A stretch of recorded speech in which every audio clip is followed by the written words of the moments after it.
All right. Welcome to the Blue Falcon podcast.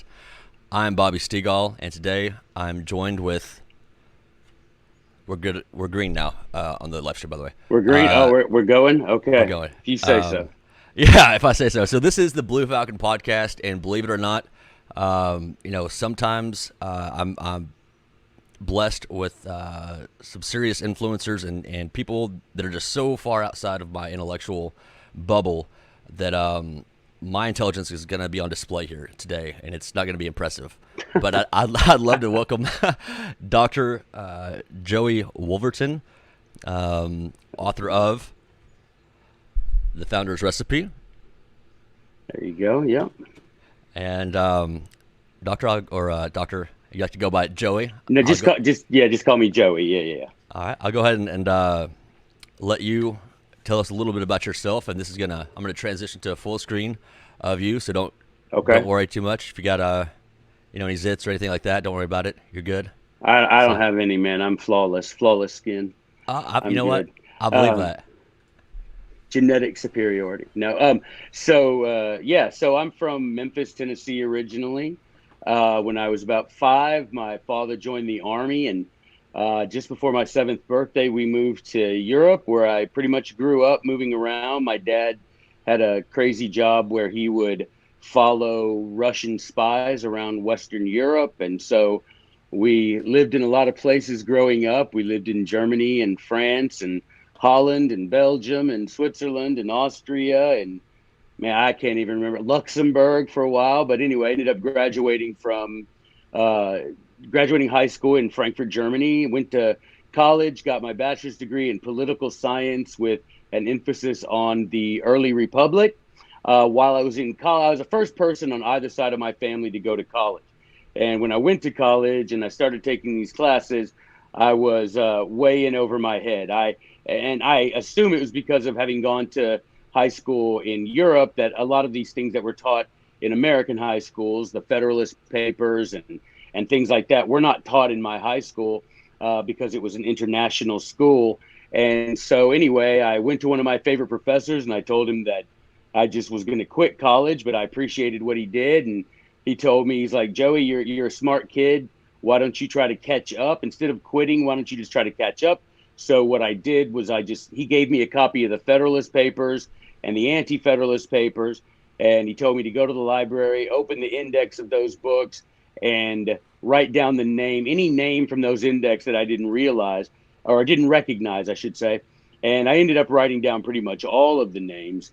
And then he told me, all right, now go back to the library and find out what all these things are. Look it up, discover who these people and these places are that are unfamiliar to you. And I did that. And when I came back to him, there were names on this list that he said he was unfamiliar with. And so eventually what happened is I noticed that there were about 37 people that the founding fathers referred to repeatedly, to the point where some of them were mentioned various times in the Federalist Papers, in their letters to each other, particularly the letters of Madison to Jefferson and vice versa, and the letters of Jefferson to Adams. And these people's names kept cropping up in quotes, and I'd never heard of any of them. So I set about making myself a goal of reading all of these books that the founding fathers read, hoping, the idea being that, I would catch up and maybe understand a bit more about the founding of our country if I did that, and, know really what they were trying to do versus what some people say they were trying to do, or what they thought versus what somebody was trying to tell me they thought. And I went to law school at the University of Memphis. Then I practiced law for several years. And then I taught at university in Chattanooga. I taught law and political science, and ended up writing for the New American Magazine, which led me to write for a bunch of magazines, which led me to be approached by the 10th Amendment Center, who wanted to put me on tour, going around the country along with Tom Woods and Jack Hunter. And the three of us toured around the country speaking on the concept of state sovereignty and how to restrain the federal government. And I ended up writing a biography of James Madison called The Real James Madison. and I ended up writing a book called What Degree of Madness, which is basically taking Federalist Number 46 by James Madison and telling people how we can use the sovereignty of the states to force the federal beast back inside its constitutional cage. And That's yeah. and then the founder's recipe became my sort of purpose for living, because it became that thing that people were so intrigued by reading selections from these men whose names, most of whom are unknown today, and it's my belief that they're unknown to us on purpose, because once the federal government began exercising control of the curriculum, the names of these men were purposefully erased, because the idea, and I believe, even though they're doing it for a despicable reason, I think they're right. The idea being that if we have a generation of Americans reading what the founders read, we might have another generation of Americans doing what the founders did, and that is kicking a tyrant out of government at the point of a weapon. And so they don't want Americans reading these ideas that got our founding fathers so riled up that they were willing to tar and feather people, that they were willing to burn down tax houses, they were willing to throw tea into the harbor, that they were willing to get up at 4:30 in the morning as 50 dairy farmers and face off against one of the world's most powerful professional armies. At the time, it was the most powerful, correct? Well, it was one of. I mean, there's Okay. a few that all were pretty powerful. But the point is, they certainly were not. They were certainly outmatched. These 50 dairy farmers standing in the Lexington Green, at dark 30 with their hunting rifles, and here come 900 English professional, well-trained soldiers, and the idea behind the founder's recipe is, if we can get these thoughts back in the heads of Americans, maybe we'll develop a little more of a sense of the value of liberty, the way our founders had a value on it. Yeah, the value of liberty. I really like the way you I guess phrased that, because there is, I would say it's invaluable. Is that fair? Mm-hmm, yeah, definitely fair. Yeah. Going through this book, first off, I gotta brag on myself. I made a cool little tab. Those little things you get like career fairs or whatever. I got look at you. Got some tabs going on there. You just write uptown. I just use the regular yellow Post-its. Okay. I gotta up my tab game. Well, so the way this book is laid out is fascinating.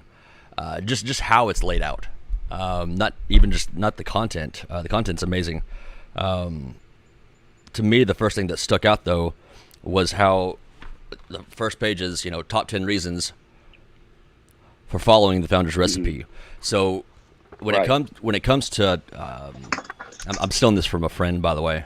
When it comes to telling a story, there has to be a purpose of someone wanting to hear it or read it. And you lay that out perfectly, along with the rest of the 34 first pages, or first 34 pages. Like there's a challenge in here. So where did you get all these ideas? Like, these are just great ideas. I've never seen a book written like this. I don't know, man. I mean, where I got it is my mind, but the idea was that someone could get this, and rather than it just being another pretty book, or I wanted it to look attractive. I wanted the color and the layout to be attractive, but I wanted it to be something that someone could genuinely use, something akin to a textbook without being a textbook. And I thought, if we can put it in the hands of people who might be genuinely motivated to learn, as opposed to, there's reading and then there's reading to learn. And I thought, if I put these little challenges in there, and if I make it visually appealing, then people might actually read some of it. And I'll tell you, when people ask, what should I read first? I tell everybody the same thing. Flip through it, find something that interests you, and read it. It's not in chronological order. It's in the order of how often those names appear in the writings of the founding generation. But I just tell people, look for something that interests you and read it. That's pretty much it. My favorite so far is the quotes on the relationship of virtue to liberty. Yeah, Can I read my favorite one so far? Yeah. Oh yeah. Let's do it, man. Read it. This actually stuck out to Shelly, my girlfriend. You're flipping through this, and there's all these quotes, and this one just, maybe it's because it's short. It kind of catches the eye at first, and it's from Benjamin Franklin. I can believe it. Right? Benjamin Franklin says, "Laws without morals are in vain." And that's actually the motto of the University of Pennsylvania. But it's a concept that is so simple, yet it talks about a complex situation. So if you have laws, the more laws you write, okay, cool. But if there are no morals behind your society, or there's no foundation of what this, these people that are gathered in this one place together, that they all agree on, like, okay, this isn't cool, like, don't do this, then you can make as many laws as you want to. But if it's not accepted as right or wrong, then it won't matter.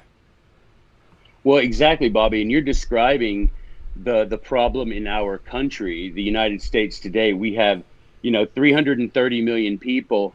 And how many of us agree on what is right and what is wrong? Very few of us anymore, comparatively, And that's the problem. And that's the problem that the founders recognized when they created the system they created under the Constitution. If you read Federalist 45, 46, 39, you see that Madison saying, do not consolidate these 13 sovereign republics into one big country, because if you do, you are going to end up destroying liberty. That you cannot have one government setting laws for 13 distinct republics. I can't believe I just got that. That makes total perfect sense, because regionally, I mean, they're coming from Europe, right? Yeah, right. And there's a reason why Europe's not one big country. Yeah. And that's why a lot of people, me included, have such an issue with something like the United Nations. A global government will be exponentially worse than even a national government, right? You take the federal government and its inability, for example, you've got something like the Environmental Protection Agency, that the water regulations for where I live in Arizona are the same as for where you live in Tennessee. And Tennessee, famously the greenest state in the land of the free, yes, where sir. Arizona is a desert. But we have the same water regulations because of this overarching tyrannical government. That makes no sense. And the founders, everybody always asks me, what would the founders, if they showed up here, what would they do? They'd get right back on that time machine and get out. Because they would not recognize this place. What in the hell did y'all do? Yeah, they're like, what? They're like, what? Yeah, it's like, seriously, it's like George Washington. You've probably seen it. There's this I think I put it on TikTok one time and people freaked out, but there's this famous meme. George Washington's like, yeah, me and my homies would have been stacking bodies by now. And it's just true. They would get off, they'd see a bunch of 40-year-old men playing Call of Duty, and they'd be like, hey, fire this up, we're going back. Let's get out of here. These people are hopeless, right? And I think at their age they would have, but there's this problem that I see with the older generation. Here we go with the generational war, right? Trying to break everybody down into age, sex, religion, age, anyway. But the fact of the matter of this point I'm trying to make is the older generation is doing a really terrible job right now of motivating young people. You have to give people hope. And I think that's, I read one of the quotes in here, somewhere in this, about the meaning of hope. And the delivery of hope has to be from people who have been through things. Like a child has to look at his parents and say, "We're gonna get through this thunderstorm, right? Like this thing's crazy outside. It's you guys live through this, and you have parents. Yeah, man, you're good. You should have been there when the tornado came through. I grew up in Oklahoma, by the way, so that's why that reference is so quick to my memory. Like you guys lived through the tornadoes. This shit's crazy. But when I look around, I see what I heard as a kid, but I didn't hear it that much. But I hear it all the time right now, especially because of social media, is there's no hope for the future generation. America's lost. Give up now. It's the end of the world. Jesus is coming tomorrow. You better make sure your sins are done. The economy's crashing. Everything's under somebody else's control. You have no hope. Just give up. There's no point in life. And as you probably feel how I do when I hear that, I'm like, shit, dude. That is not the answer. If you want to give up, if you want to clock out, hey, by all means, but keep that shit to yourself, because I'm trying to do some stuff over here and I'm trying to motivate people. So if you want to take your humbug, negative Nancy shit, get the fuck out of here. Sorry, that's how I feel. Well, no, that's, and you're absolutely right. It's like my dad used to, being in the Army, his thing was always lead, follow, or get out of the way. And I think that's accurate. There are leaders, there are followers. And the rest of y'all who think that everything's lost and that there's no getting back, just stay at home, turn on your Xbox, and leave those of us who think there's something to do, leave us to get it done. I'm not, I have no patience. I have no patience for pansy patriots who sit on Facebook and type out their little stuff and they expend their testosterone by killing little digital men on their 5 screens where they're, sending out their Twitch signal to 5 people. I'm like, get up, get yourself educated, show that you're a man. Do something, man. The word virtue, Bobby, virtue is an English word that comes from a Latin word, virtu, meaning manly. It means I did not know that. Manly. So, yeah, virtu. It's like where we get the word virile, V-I-R. VIR in Latin means man, and virtu means manly. So I have no patience for these people who feel that they've done something good for the cause of the Constitution or for liberty or for justice by, getting on and typing, Biden sucks. Well, you know what? Anybody, well, I mean, anybody can see that that's true. I mean, Joe Biden's wife knows. And skunks stink. Skunks stink, in case anybody doesn't know. Right, exactly. So the thing that people are always like, well, what's the first on TikTok? I swear I get, just thousands of comments, and people are like, what's the first thing we need to do? I'm like, the first thing you do is get educated, because you don't know what you're defending. To be quite honest, I mean, you can, and it's nothing that anybody can understand. If I can understand it, dude, I'm no, exceptionally bright person. I'm just a guy who decided I want to do what the founders did, and I'm not one of those people who think, James Madison was born with a stamp on his butt that said future founding father. His parents raised him right. And so we have the obligation, you and I and many generations before us were taught lies and we're taught half truths. But we live in an era now, Bobby, where we don't have to put up with that. And that's principally, why I wrote the Founders Recipes. I'm like, look, I don't expect people to go out and spend, thousands of dollars buying these books. But you can buy this one book and at least get a little taste for the radical way that our fathers believe.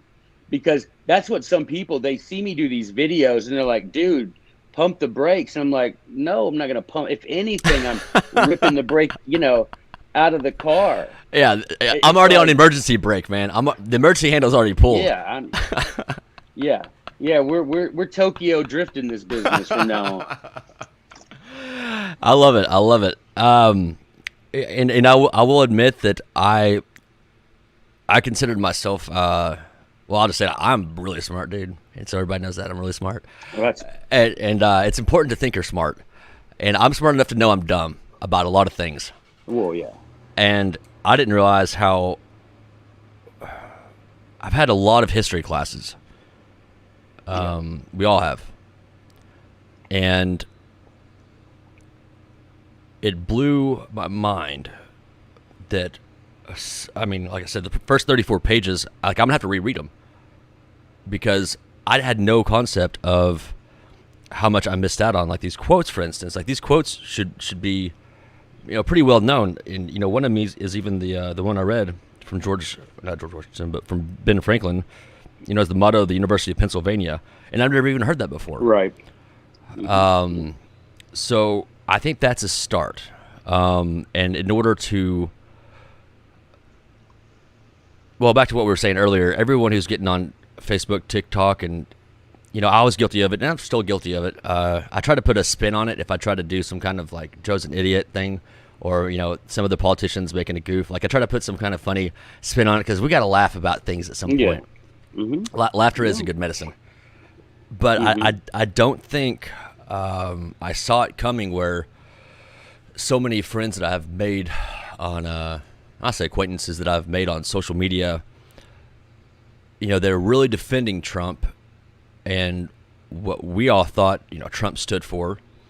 And I'll get behind the America First thing. I mean, I'll always believe that. I think you're crazy if you don't. Yeah. And if I lived in England, I'd be England first. What? Right. But these people were so adamant about Trump and America and us coming together. And son of a bitch, as soon as Biden's in office, now all these dudes are doing is being negative, just like the people they were complaining about Joe. And I'm looking at them like, you spent how much time making that video, you idiot? You probably spent an hour. One thing that and that's the thing that I, try to tell people, don't come to my channel on TikTok if you're looking for politics, but I will give you a historical lens through which you can look at politics if you want to. But one of the things that I often tell people is if you get in the book here and you turn to the section on John Trenchard and Thomas Gordon, I don't know, it's they're one of the top 10 in page 89. And I tell people this all the time. If you start at page 89 and you read everything in the Trenchard and Gordon section, if you are not fired up and ready to just take that, there you go. Yeah. So if you can read everything in that Trenchard and Gordon section, starts on page 89, and you don't get fired up, then me and you don't have a lot in common. Really? Because these guys, that's a test. They're savage. They are savage with their stuff. They're the ones who say, look, this is one of my favorite things they say. They say, how politicians always want to get us involved in wars, and they're never fighting the wars. They're just sending the poor and middle class. And they say, if they're so bloodthirsty as they appear to be because they love starting wars, they essentially, now I'm going to put it in modern language, but what they say is, why don't we take Congress, the 535 members, the Senate and the House, and since they're so keen on killing, let's have a congressional Hunger Games. And they say that in their stuff. They say, let's put all these people and let's have them kill each other. And then the last one, they say, whoever's left, the rest of us get to hang him. I mean, it's... Yeah, and so what we're talking about here, though, is the fact that they're sending other people's children to war. Oh yeah. And even like Biden's proud of how his son supposedly whatever, but yeah, they're never the last. Look, all you need to know about that is the last American president who, while president, took active participation in any combat was James Madison in the War of 1812. That's pretty far back. That's pretty far back. Yeah, ever since then, it's just been people just sending other people's sons to die. Can you tell us more of who John Trenchard and Thomas Gordon are? I'm sorry, I just realized that. Man, I wish I didn't know who they were, but I wish I could tell you a lot more. That they were very secretive guys. They were a British guy and a Scottish guy. Trenchard Trenchard was 32 years older than Gordon. He hired Thomas Gordon to be sort of his secretary to write down all the things that he would publish, and he noticed that Gordon had a particular flair for writing, and so they became writing partners, writing under the name Cato, the Roman Cato, Cato. And so their letters are called Cato's Letters, and they were published every week in a London newspaper.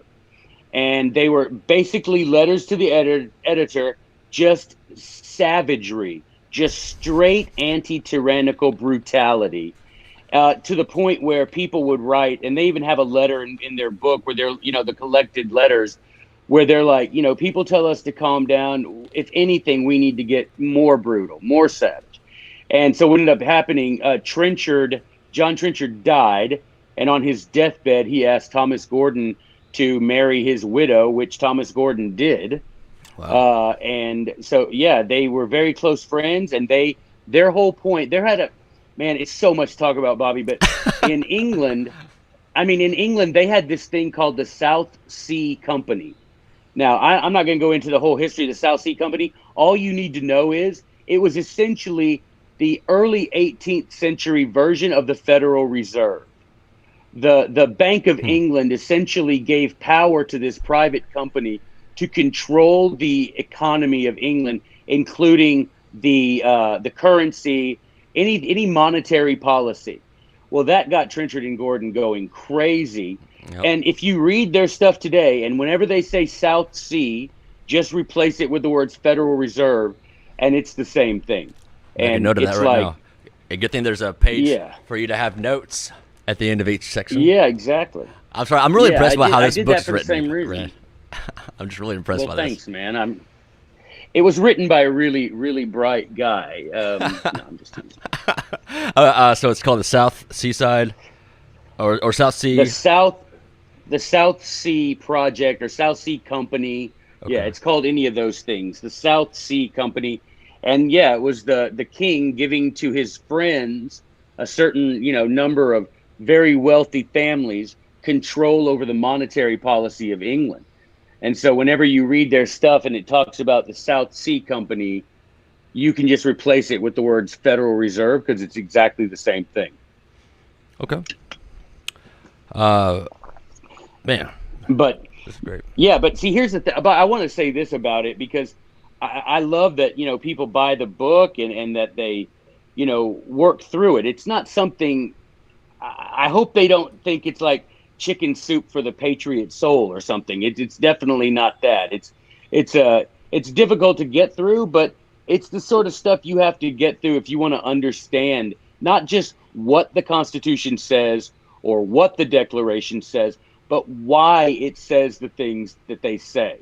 Why did Jefferson write life, liberty, and the pursuit of happiness? Where did he get that idea? Why did the founding fathers say that the secret to a lasting republic is a well-ordered militia? Why did they say that? Why? Just all of the things that they put in the Constitution Declaration, you can find the answer, the source material in this book. But I will tell you one thing, and it's going to sound self-serving, and admittedly it's a bit self-serving, but at the end of the day, I just wish people would do it so that we could really move the needle back toward where we need to be. And on my website, the amargigroup.com, which is the one that same name as the TikTok channel, if you go to amargigroup.com, there's a tab that says courses, I believe. And if you go under there, I sell 38 videos, on-demand videos, 38 of them, that go in great detail about each one of these men whose selections are in this book.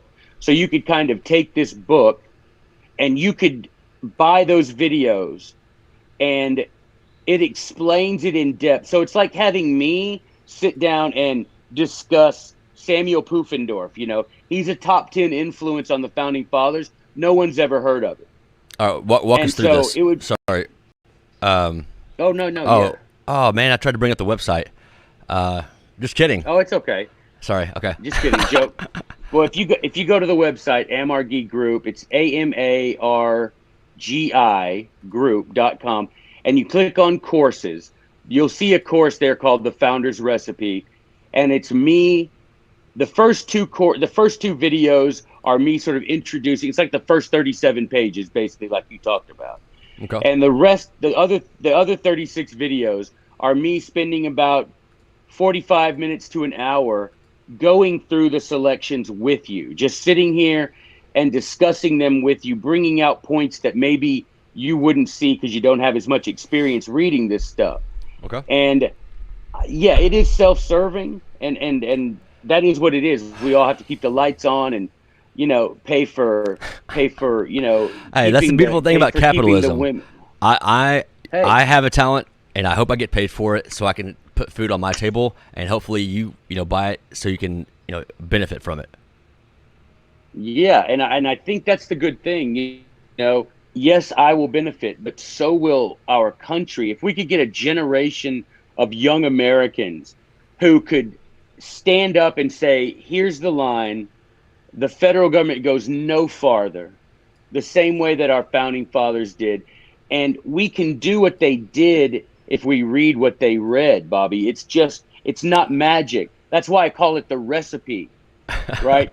And you probably read it in the beginning of the book. The way I got the idea for the title was my dad loved my grandma's banana pudding, but he would only eat it. He would only eat it when we went to visit my grandma. And so one day I remember I was a little kid and I'm like, "Dad, why don't you just have mom make the banana pudding at home?"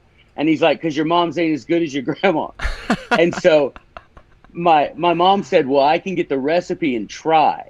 And sure enough, it wasn't exactly, but it was pretty close. Right. And so that's where I got the idea for this book. If we read the same things that our founders read, we may not become James Madison or George Washington, but we can get closer than we are today. So it's all about momentum, correct? Yes.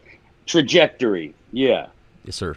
I'm trying to take some screenshots of this because it's really important. I've noticed for people to be able to visually see websites in order to possibly Okay. go look at them instead of just not showing them what it looks like.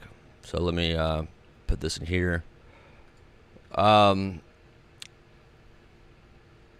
going to cut out of my screen so it doesn't, so I don't look so weird as I work here. I'm going to cut to yours. I would love you to explain how the founding fathers, all the letters and things that they wrote, or I guess in general, everyone back then, there wasn't any actual punctuation. That fascinated me in this book. We hit on that? Yeah. So we didn't have standardized punctuation or standardized spelling until a good, almost 100 years after the War for Independence. So my idea was I could have cleaned up the spelling and cleaned up the punctuation and all of this, but I preferred to have people see the words the way the founders saw them. And I thought it might make you more familiar with that sort of writing. That way, when you go on your own, because what I say in here, this book, this is just like when you go to Baskin Robbins and they give you that little spoon for you to taste all the flavors. This is just me. Yeah, this book is just me giving you a little taste of all these 36 books, right? This is just a little taste. I would prefer it if people maybe they fall in love like I did with Algernon Sidney because of how brilliant he is and how brutal he is, and they fall in love with Sidney rather than just relying on the 5 or 6 pages that I include in this book from Sidney's discourses. They go out and read it. Well, if they're accustomed to seeing that there was no standardized spelling and no standardized punctuation, it'll be a bit easier for them when they go out and read more from these authors on their own, something they might find at the library or something like that. It'll be easier for them to understand. And that's why I left the punctuation and spelling the way it was when the founding fathers read it. I love it. Can you so you have, keep talking for random, 2 more minutes? You have random. Yeah. Oh, of course. Keep talking for 2 more minutes, brother. I can fill it up. Yeah. So you'll notice in the book, for example, people will say, "Hey, you capitalized the word state when it shouldn't have been cap." No, I didn't do any of this. So that's the thing you should know. Well, people will say, you're supposed to be so smart, and yet you left these random capitals, or you put a comma here. Where I didn't do that. I just took literally exactly the way these texts were when the founders read them and put them in this book. And the idea being that I want you to get familiar with the way things were written and punctuated at the time of the founding, so that if you go out and you decide, I want to read all of Algernon Sidney's book, it'll be familiar to you by that time, and you'll get a lot more out of it, because it won't seem so strange to you. And so, yeah, this isn't Joey not knowing how to capitalize or how to, and I also left the spelling. So the British spelling with the U, like in colors and neighbors, I left the British spelling in there. So despite what people in TikTok think, I actually can spell, and I do know how to use capitalization. But they'll get on here and they'll be like, "Hey man, I was on page 100 in your book and you capitalized whatever word." And I'm like, "Hey man, I just put that in there the way the author did it." I'm like, I'm not nearly so dumb as I sound. I mean, I'm not as dumb as you wish I was. That's actually what's going on there. Is that they wish you were dumber. Yeah. They're trying to find some kind of fault with you, Yeah. Yeah. I tell someone, I told this guy, if you were half as clever as you think you are, you'd be twice as clever as you actually are. Did his brain blow up?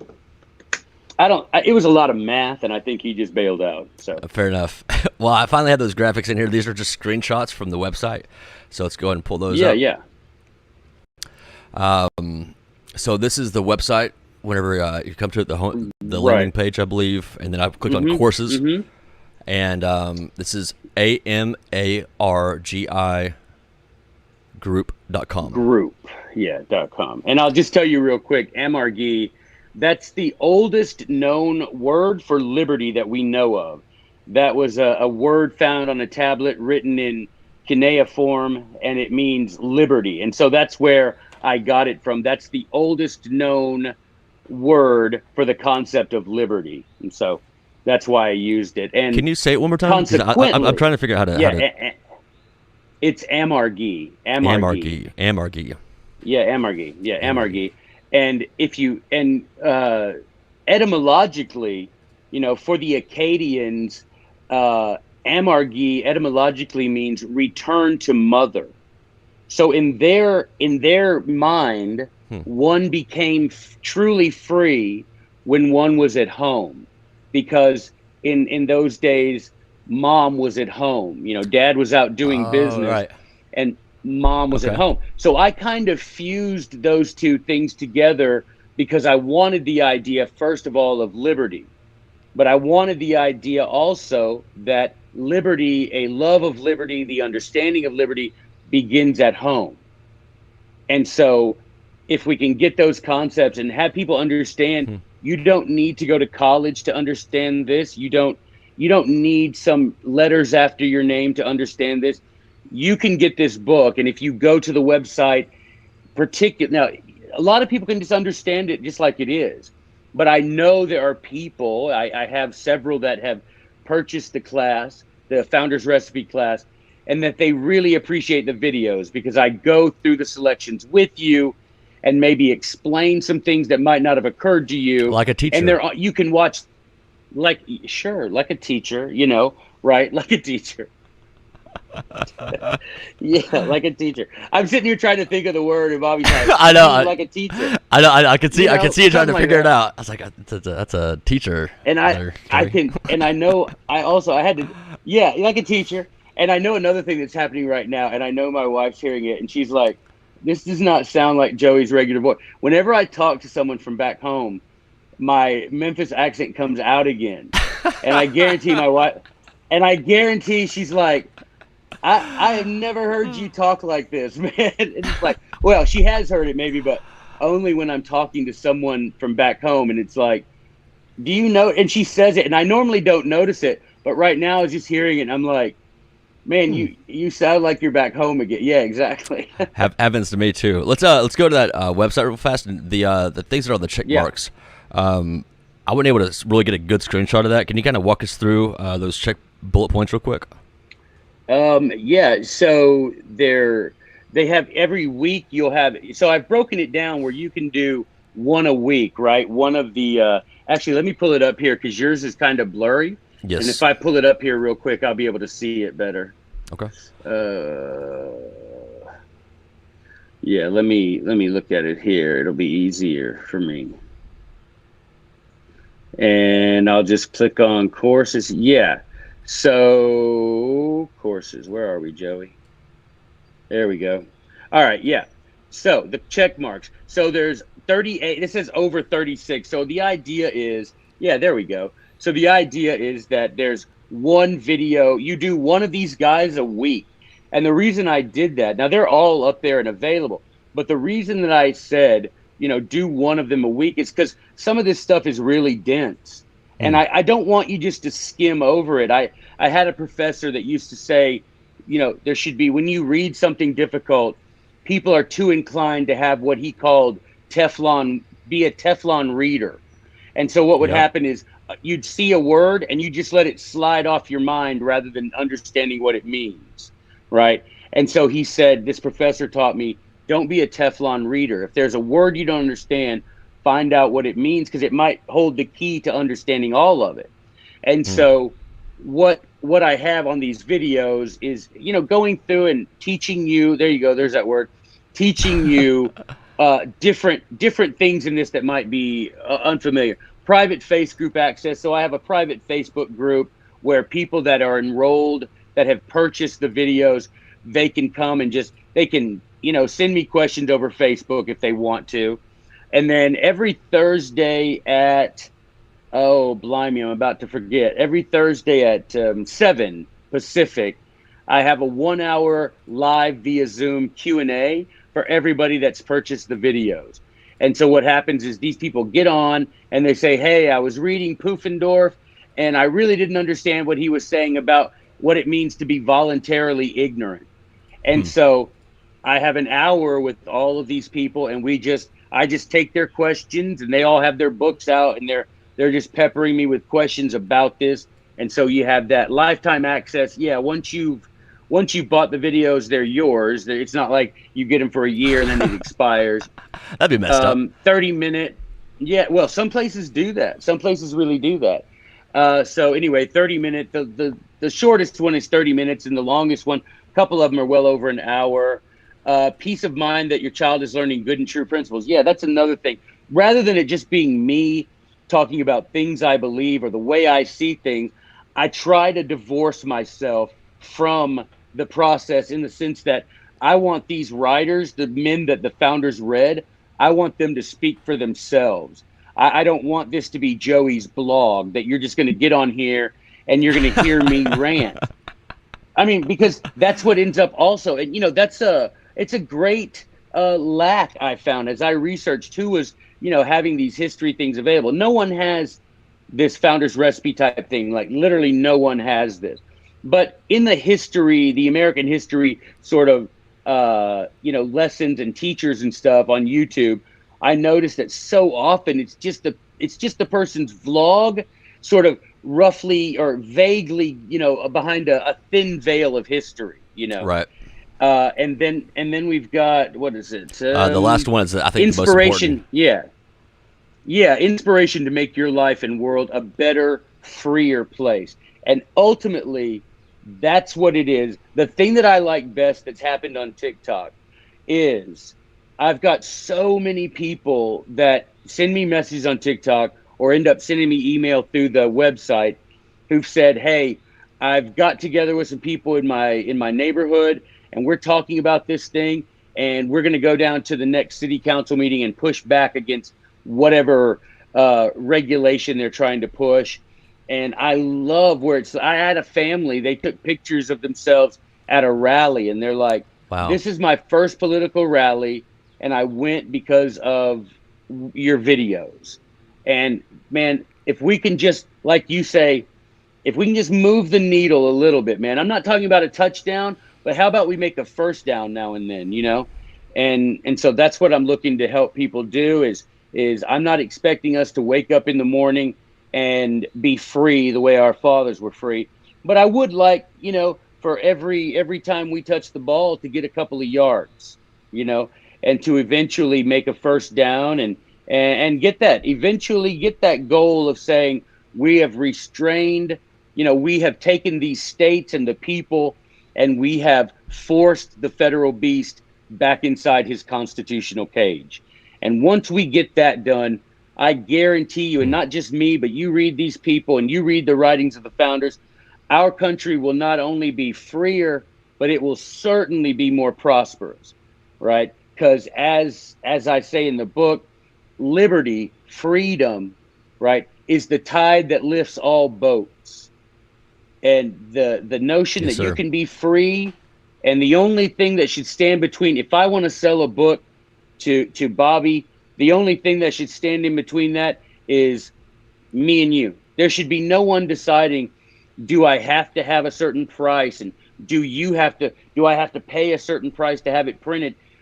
Freedom, man, makes us all so much richer and so much happier. As I say there, a happier existence. You know, freedom is dangerous, but I'm going to tell you, man, all of us want to grow up, right? When we're kids, Oh, we couldn't wait. man, I went to college. Yeah, when I went to college, oh, good, man, it was off the chain. I mean, I'm embarrassed. I am embarrassed for how far I roamed from the path that my parents had set for me. But the point is, we want to do that. But then when we get adults, for some reason, we want people to take care of us again. And I don't want that. I want to have the experience of I'd rather have a dangerous liberty than a safe tyranny, you know? Yeah, what's the definition of a safe tyranny? Safe for who? Yeah, well, safe what? Yeah, you probably have a place to live, and you might have good Wi-Fi signal, and you might even have food to eat, but you're at the complete control of somebody else. And not only that, but your life and your death depends on them. I mean, do you understand? We literally had a president who got up on stage and as coherently as his addled mind is able to do, he said, "Oh, if you want to take on the federal government, you need an F-15 nuclear missiles. and a nuke." Are you out Joe, of your here's mind? my message. Yeah, here's my message to you, Joe. Joe to Joe. Why don't you come on over here? Bring you and your octogenarian self, knock on my door. I will straight up open the door to you. And if you get my gun, son, then you deserve to have it. So let's make it happen. Quit being bold. Quit being bold behind, you know, snipers and behind walled off palaces. Well, that's not a leader. And no, it isn't. No, it You isn't. know, It's an a leader doesn't oligarch. say that. It's an oligarch. Sorry, there's a delay here. There's like a one split second delay. Yeah, whenever I heard that, you know, people are laughing about it. People are like, oh, showing a picture of all their guns. You know, and they're like, hey, Joe, if you want our guns, if you think you're that stupid, you know, why don't you just come and get it? You know, like you said it differently. I know I'm kind of describing you right now, but these people are literally making videos on TikTok trying to like, I guess pump their chest up. And I think that they are missing the concept of why this is so bad. Whenever you're saying, come take my guns, literally you're saying, no, like, come take them. If you're going to say something like that as a man to man, right. Would you say, if you said that into a microphone, would you say that to my face? I bet you wouldn't. Right, exactly. No. Well, I don't think he could. I mean, he'd have to strain his neck to look up, first of all. And I don't know that straining his neck pop might set off his Alzheimer's. Yeah. Yeah. Old Corn Pop. You know, Corn Pop was a bad dude. You've seen that video. I'm yeah. Well, the point is that I'm just, gosh, I hate to say it this way, but I'm just really tired of a generation, even of conservatives, you know, of pansy patriots. I'm sick of it. You know, we like to have pictures on our wall. We like to have pictures on our wall of men who burned down tax houses, who tarred and feathered tyrants. We love talking about them. We love saying, quoting them. Mm-hmm. But heaven forbid we ever go and do likewise, because that actually requires some guts. And it's easier to sit back and say, I'm a really powerful Call of Duty sniper, and I'm Overwatch, and I'm whatever. Everybody's a sniper on Call of Duty, by the way. Everybody's yeah, a sniper. well, see, you got me. I didn't even know that. So there you go. Oh, everybody's like, hey, it reminds me of life when you have four guys playing video games, and I'm guilty of it too. I enjoy it time to time. It's my release time. But there's four guys, and we're virtually, walking through this huge, battlegrounds, basically like a large city, is what it is. Mm-hmm. If you were to actually calculate how big it is, I think it's 2 miles or by 2 miles or 3 miles by 3 miles, which is a big area for 150 people to be running around. Right. And whenever we're walking along, there's always that one person who has to go first, and everyone else is always saying, "Oh, you guys go ahead. I got Overwatch. I got your back. I'll be watching from back here." And I was in the Army, and that shit is not just on video games. There are things that are human nature that goes back to the masculinity and virtu. Is that how you say it? Virtu, yeah, the manliness, yeah, virtu. Mm-hmm. It goes back to that because naturally, some leaders are naturally born. I'm going to say that that's a majority of them, or how they're raised. I'm not sure what that factor is. Mm-hmm. Some leaders are forged, and those are the ones that I'll move quickly aside to let them take lead. And I'm saying all that to say this: a lot of those men that we're talking about here, these pansy patriots, they need true leadership because they are followers, and that's just fine. There's going to be followers, so you have to have followers. And I think what they're following is what they think is popular, because the system that we're in right now has arranged itself to promote conservative. I'm going to stop saying conservative ideals. I hate that fucking word now. Sorry for my French. They have allowed us to think constitutionalism is posting on Facebook, "Don't tread on me." They've allowed us to think that you're a true patriot by having a support the blue hashtag. Well, when's the last time you walked up to an officer and said thank you for what you do, and shook his hand or bought him a donut? I know that. I mean, I love donuts. I didn't mean to make a cup joke there. No, but I got you. So I think that slowly we'll get there. And I have never pushed a book so hard on my podcast in the past 3 years. But I see this, and I prayed about it. I know that this book and your leadership can play a role to moving that needle just a little bit. And I'm doing everything I can to help that influence broaden. Does that make sense? Well, yes, sir. I appreciate what you say too. I have this, and my wife can back me up on this. I have this sort of, I don't know, residual Quaker sense of never wanting to point to myself and say that, follow me or anything. But I do wish people would, if they're prone to follow someone, that they would at least follow the founding fathers, which is what I always tell people. Like, yes, I'm out here doing this, and I appreciate you promoting the book and others doing that, and those on TikTok. I mean, I never dreamed. I don't know what I have, like 50-something thousand followers. I never dreamed that someone would do that. Right. And so I'm very grateful for them. And what I would say is, I'm fine with you following me, but you need to recognize that I'm following the great men who came before us, right? And you can, if you don't rely on, if you don't think you can trust Joe, you can trust James Madison, you can trust George Washington, and we're trusting the men that they trusted, And so I'm thankful for you and the things you say about it. I am thankful that whatever, however I was able to find these things, and it's changed my life. I'm not That's lying. awesome. That professor of mine from college that told me not to quit college, he Man. unfortunately passed away young. But I sent a message to his widow, and it's been, a few years since I was a freshman in college.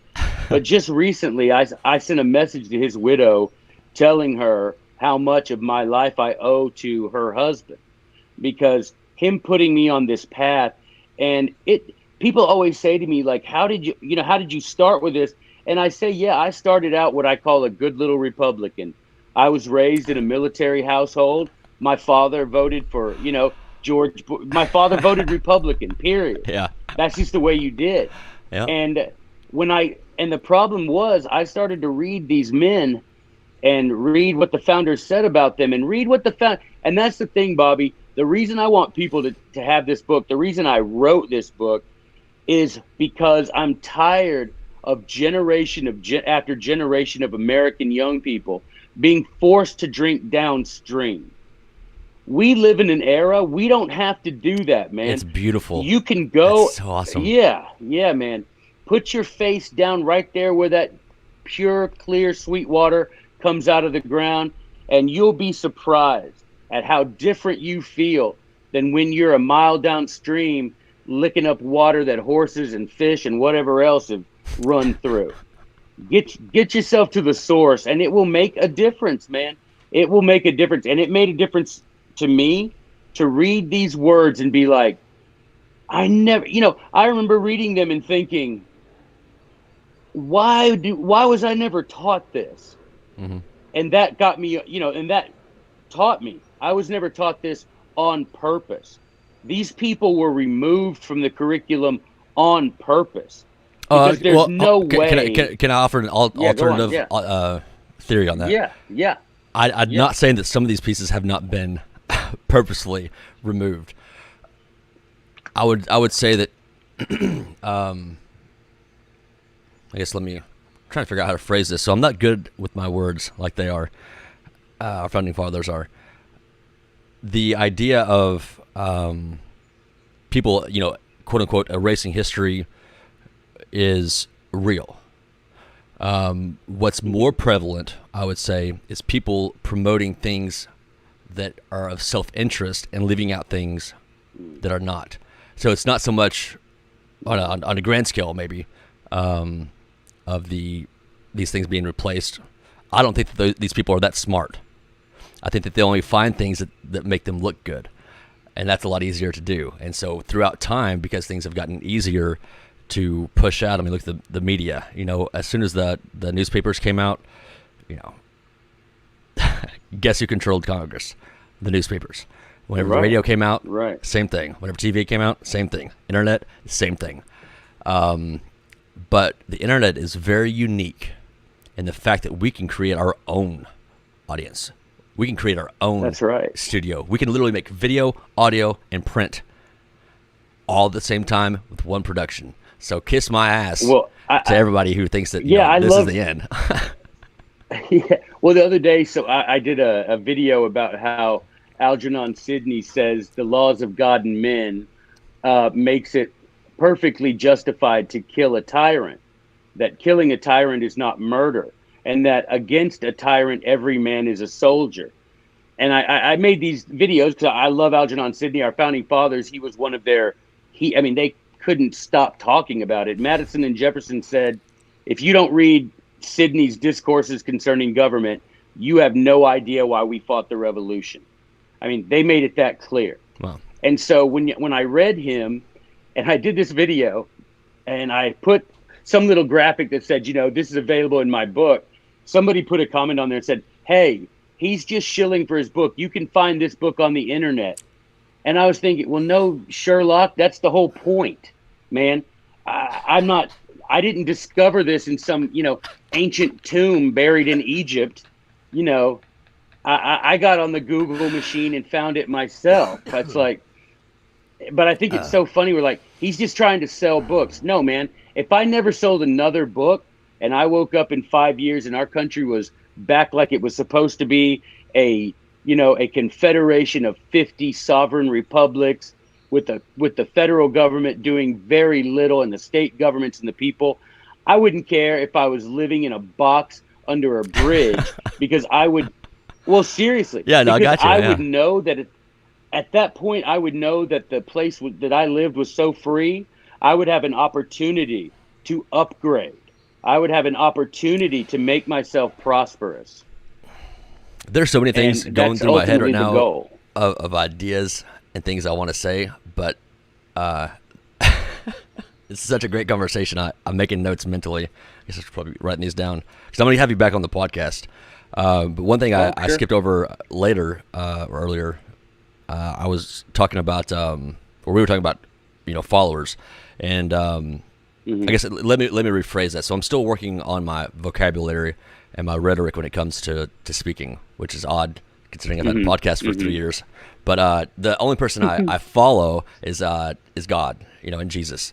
So There you go. I got you. so whenever it comes to when I say follower, I mean I consider you a leader of in this realm of Right. the Founder Fathers recipe, because I have not found anybody who has amassed such a well thought out tool that can be used not to make me more free because I want freedom. I'm trying to help you, dumbass. I'm trying to help the guy over there who's complaining about the federal government doing this, federal government doing that. I'm like, hey, Mr. California, I agree. It is dumb, isn't it? Let's stick to that state thing. I got a book you should read, or whatever. That's the whole. If you watched the other night when I did my live, I had these hats that I sell. This "Make America States Again," and the idea is if we can make America states again, then we can have the liberty that we're all looking for. Yep. Make America the states again. You sell those on your website? Yeah. I don't think so anymore. I think you can I think people just DM me now. But it looks like the Trump, but instead of grade, it says states, I love make that. America states again. Yeah. But ultimately, what's that? That's Federalist 39, 45, 46, James Madison. That's not me I was clever and took it from the Trump thing. But the idea is, Right. if you want to be a communist, live with a bunch of communists and I don't care. Yeah. But just leave me to be in a place where people agree with how I want to live, and And the people I'm around, we live like I'm talking about. Sorry to interrupt. And the people we're around, right? Like leave our community alone. Let us be us. You guys want to make California a socialist state? Hey man, as long as you got everything squared away with the federal government, have at it. All for it. Yeah, because that's your state's rights. 100%. There you go. 100%. I don't know who can disagree with this idea. Like it's so simple to me. Well, when you think of it, right, but when you think about it, Bobby, the people that disagree with that idea are the people that want to control your life because they know that in a state of in a United States with the government functioning the way it's supposed to, there are going to be a lot of people who are millionaires and billionaires now who have to actually work at something different than that. We don't have pure capitalism. We have crony capitalism, right? When you've got tax breaks, millions and millions in tax breaks. Bill Gates is as much a welfare cheat as anyone living in the inner city. Really? Period. Yeah. Okay. Period. Explain. He gets all these things. Well, because he participates, through his influence in Congress, he gets certain programs where Amazon, a company that doesn't need it, will get hundreds of millions of dollars in grants from the federal government to do this, that, or the other. And so if we took away all of that and said, hey, I'm all about, man, if you work hard and people buy your stuff, I want you to have, if you want 20 houses and you want to ride around in a gold-plated car. It looked like an asshole. Smoking. Yeah, I don't care. I don't care at all. But I want us to have that playing field be level. And that's the way if we were to follow the Constitution as it is written, we would have that level playing field.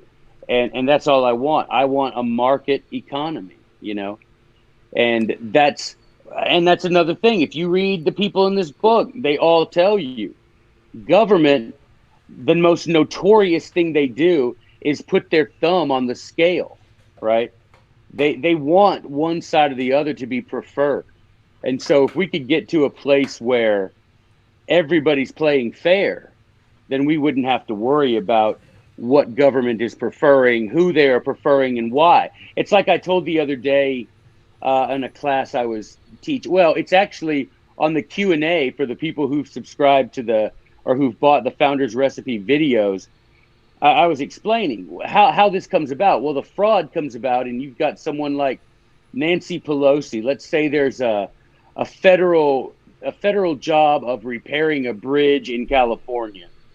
And rather than just let everybody bid on that job is given to a construction company owned by Nancy Pelosi's brother-in-law. Oh my gosh, that happens? Yeah. And so it does all the time. What? All the time. Yeah, right. All the and time. So, but imagine if, Joe Sixpack, who's a really good construction company, was allowed to have an equal shot at that bid, but he isn't. But under a market economy, he would be. And if we could restrain, like Thomas Jefferson said, when it comes to questions of power, trust no man, but chain him down with the chains of the Constitution. And that's what we need to do. We need to chain down these people so that they can't make brother-in-law deals, right? So that they can't get away with things that the rest of us would be arrested for. Right. And I have no problem. But we have the power. And we do have the power. And again, it's that needle idea. And I have no problem with Nancy Pelosi's brother getting the contract if that's the one that was if it was fair for everyone. Hey, right. that's a win-win for your family. Congratulations. You know what? It is what it is. 100% behind it. This will really get you going. We got about, what, 10, 15 minutes left? How much more time do I have you for? 10 minutes, yep. 10 minutes, okay. You know what? I'll save the story for next time. Let's, I guess we'll kind of slowly wrap this thing up. I was getting all ready for a story now. Well, it's way longer than 10 minutes. Okay, all right. We'll do it next. I'll be back, man, as often as you want me to be back. All right. Well, so we talked about this book a lot. Obviously, your website. Let's say that somebody doesn't have access to funds right now. Where's a good place to start for free? A good place to start for free that I would go to. If you put in, there's two places. The first is the Online Library of Liberty. Just Google that phrase, the Online Library of Liberty. Google that phrase, and you'll see a link under there. And that website is maintained by Liberty Fund, a small company in Indiana that publishes in hard copy most of the books that I quote in my book. So Online Library of Liberty. And they have something under there called the Founding Fathers Library. Start there. The next place I would go, I would put in the following phrase in Google: Founders Constitution, Chicago. Now that sounds weird, but that's because the University of Chicago, along with the University of Virginia, have collected an enormous amount of documents that are keyed and collated to every clause in the Constitution. So if you just type in Google. Founders Constitution Chicago on Google, Founders Constitution Chicago, and you look and it'll have a link under there that says Contents, and you will see the Constitution, all of the clauses and articles hyperlinked, and all the amendments hyperlinked with scores of documents explaining the history of that clause. So if you have no money and you don't want... Right there. So just to hit on it again, onlinelibraryofliberty.com? Mm-hmm. No, okay. I don't think it's .com. It might be, but if you just if you just Google Online Library of Liberty, the first link that comes up is them. I was trying to impress you with my And graphics. So oh no, you're fine. Did it? Oh, I got you down there. I see. It might be. I don't think that's the. I don't think that's what it is. but yeah, just Google that and it'll pop up. Right. Online Library of Liberty, and the other one, Founders Constitution, Chicago, and then Okay. click where it says contents, and you'll be blown away. You'll be blown away with the stuff that's there, and that's 100% for free. And I'm telling it's a good place to start. My book and the classes that I offer about the book, I've priced them pretty low so that people can get in and get some of this in their head. But I do understand. I've been a guy that's had no funds before, for sure. And Right. so Online Library of Liberty and the Founders Constitution, man, you go there and you'll have days and weeks of things to read. And maybe when you get a little extra funds, you want to take these classes and have me.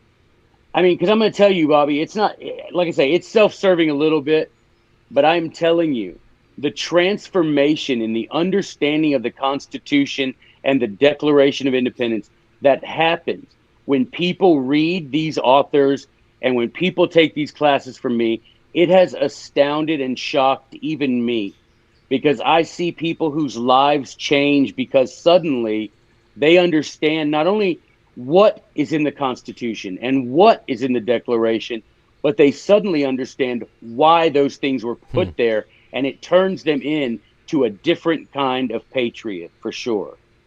And that's what we need. I could not agree more.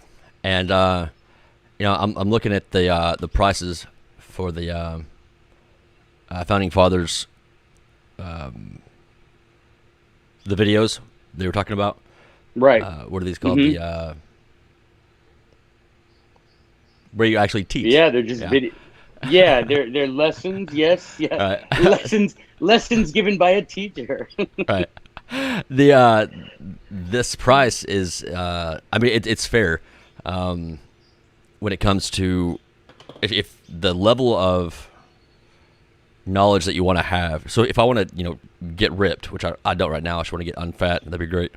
I'll have to pay to go to a gym. I'm gonna have to pay for Right. maybe a gym coach or whatever. And people easily spend $200 on a CrossFit gym a month or whatever. Oh yeah. And to me, this is an exercise of your brain to give you the tools necessary if you want change to understand how the founding fathers did it that first time. And so I bought the book for what? I think like $70, 70, $80 online. I think it's 60. It's 60 60? bucks. Yeah, Okay. 60. And so honestly, I was just so pumped after like watching your TikToks. I saw that you had a book. I was like, I'm buying it. Bam. And so I'm gonna read through this, and it's probably gonna take me honestly probably take me 6 months to read through this whole thing. But afterwards, at whatever that point, it takes, man. Yeah, and afterwards at that point, I'll decide, if I want to have the videos and the lectures and things more involved education from you and the Facebook group and all that, Right. Because I could see where that would Right. be like the next step for me. Like, okay, my biceps are this big now. Let me see if I can, pump Right. them up a little more. All right. And so I think this is a great concept. It's friendly to the budget. It's friendly to the digestive system, if you will, educational Right. digestive system. And I got to commend you for that. I appreciate that, man. I tried really hard to, I'm not going to get rich selling these classes or these books. And I tried really hard with the pricing, particularly of the classes. I tried really hard to make it where anybody could afford it if they valued that sort of thing. I mean, if you don't value the learning, you won't be interested. And so I needed to price it at a place where people know it's valuable. Mm-hmm. But I did an installment plan, right? There's several of my students who take my classes who bought them. They do the monthly installment thing, or I think it's for 3 months or something. But anyway, I tried to make it where if people were really interested, they could afford it. What is the, we got 2 minutes, looks like here. What is the, or what is some of the reviews from your students on not necessarily just your teaching, because I think you pretty much explained that you don't really get on there and it's not a Joey blog. But what are some things that have stood out to some of the people who were reading all this information and watching the videos and things like that? I think the first thing is that they're astounded by what the founders knew that is completely unknown to us. I think that's what it's pouring this new wine, this old wine into new bottles, right? It's the idea that there's this learning that's been sitting here for hundreds of years that people today have no idea. And then when they read it, and in the book and in the classes, I show you where the founders have quoted these people, and they end up being astounded that they've never heard of these concepts. And when they do, they just get fired up. I mean, that's the end of it. The end of the day is they get fired up over so much new information, to be honest. If you enjoy learning, you're really going to enjoy this book, just for the simple fact that it's so rich with those moments that I think people who enjoy learning have, and you're like, oh, wow, that just blew my mind. I never thought about something like that, or I never looked at it from that perspective, or I didn't know that about history. And you kind of like feel better about yourself. It's like, wow, I can still learn. Whoa. Well, you do. And it's one of those things that I tell people. It's like, that phrase in the Bible where it says it becomes every man who has been warned to warn his neighbor. And this is what I feel like I'm doing. I've learned this stuff, so I try to teach you, and then you go teach someone else, and eventually we'll be able to move the needle if just even a small percentage of us are working together toward that goal. I agree. All right. Well, I'm going to do my part. I'm going to be reading this book. When can we get you back on the podcast, do you think? Yeah, just send me a message and we'll make it happen, brother. I'm happy to be here. Well, thank you very much. I'll leave you with the closing statements, and then I'll sign us off.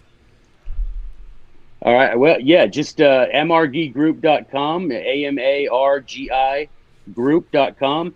Go there and look at the different classes that I offer and sign up for the Founder's Recipe book that Bobby's been talking about, available on Amazon and Barnes & Noble. But to get a little taste of it, just go to my TikTok account, which is MRG Group.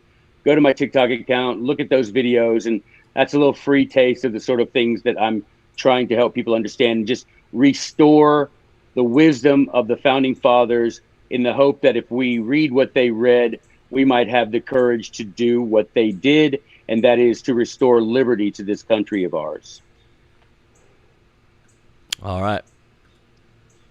I love it. You can go ahead and sign off, Joe. I'll do my part on here. Thank you so much for your time. All right, Bobby. I appreciate it. Appreciate it, sir. Okay. You have a good night. Thank you, Joe. You too. And I'm going to pull up real quick his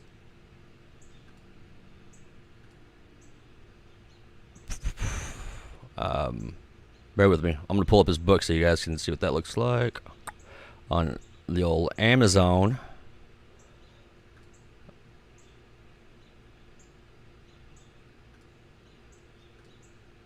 All right, I think this is it. Well, anyway, search Amazon. I tried to do that to where I could have his book there at the end. But thank you guys so much for joining the Blue Falcon podcast. It really means a lot to me, guys, that y'all support me. Please be sure to comment, like, subscribe, all that if you enjoyed this content. Please go check out Mr. or Dr. Wolverton, or Joey as he likes to be called. And thank you so much for being on the podcast. Thank you so much for all the work that you've put into, your life and sharing it. And also, God bless and thank you to your professor in college. It's teachers and professors, I guess community leaders like that really make a huge impact on the world, and sometimes they're not really recognized for it. We all play a role in this crazy thing we call life, and go make it a good day.